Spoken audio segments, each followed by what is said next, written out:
Vice President of Education of the Scout. Since he's here, he would like to take the opportunity to share a few stories about motherhood. Please welcome Marvin Corea with his speech titled 4 Stories and 23 Years Ago.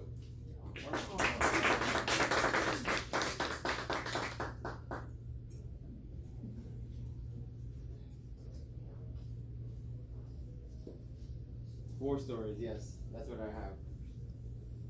First one, I'll jump right into it. I was living in Panama. I happened to be married maybe about a year.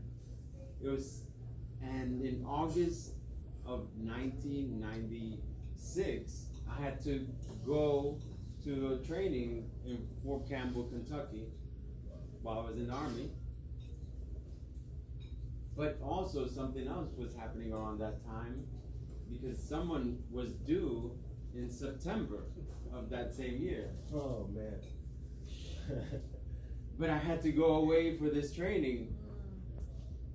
So close to the end of the training, someone was due.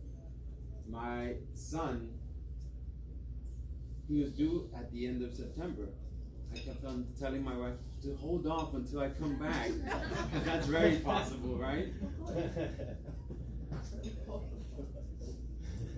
It was, I was able to talk to the drill sergeants and get early release, because that was the last day of training and everything was completed. Perfect. It was September 20th, and I flew back that same day, and immediately from the airport went to the hospital. Wow.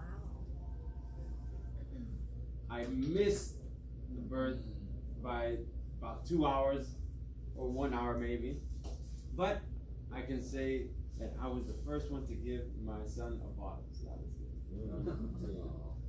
good. Luckily, I had great support over there with my boss. She was living with my sergeant at the time. She did a great job. Perfect. Okay, story number 2.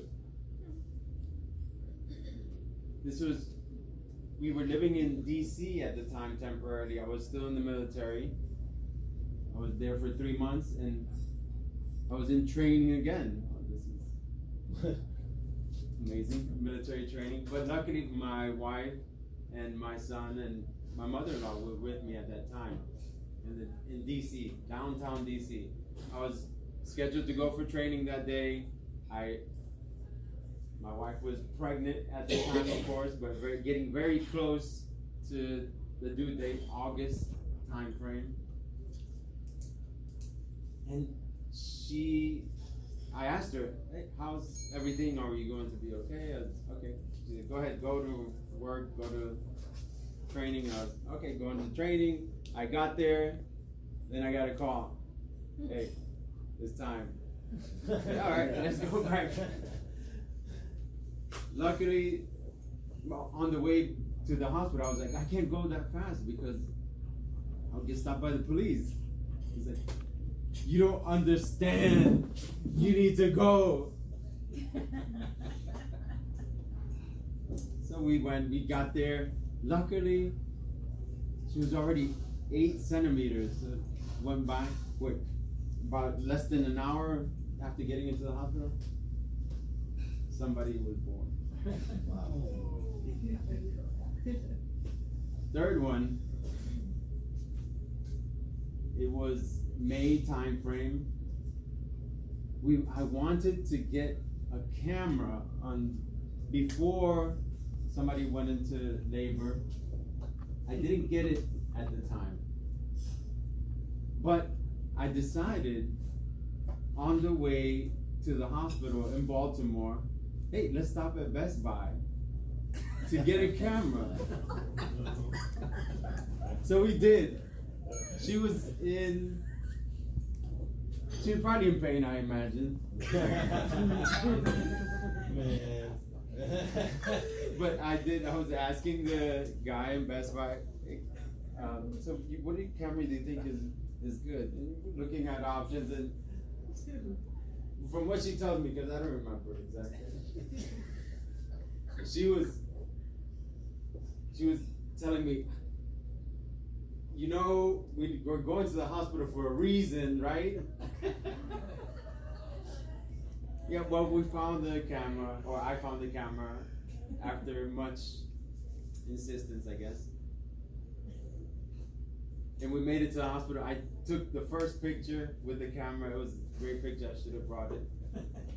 She was looking back, and she had, and on the way to the hospital. Luckily, she had a nice smile on her face. That was the third one. Fourth one. The fourth one was less eventful. We were sleeping, but maybe this was a foreshadowing for things to come in the future. Fourth one was less eventful. We were sleeping. It was around 4 a.m. She woke me up and we went to the hospital. She was very dilated at the time as well, and had our fourth one within an hour of getting to the hospital. Wow. But little did we know that maybe the less pain that we had, the less trouble that we had at the beginning, it was a little bit more trouble later. Somebody's giving me a death stare. What's my point with these 4 stories? The point of the 4 stories is to think about your mother. Not just on Mother's Day, think about it every day. I, being the technical person that I am, I have an actual calendar reminder on my phone saying, on Wednesday evening at 6 p.m., call Mom. Because things happen. And obviously, if you're here, you probably haven't been cloned, so you have a mother. Somebody birthed you.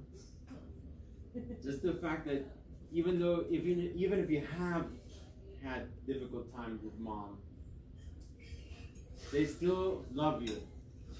They nurtured you from when you were just a young kid.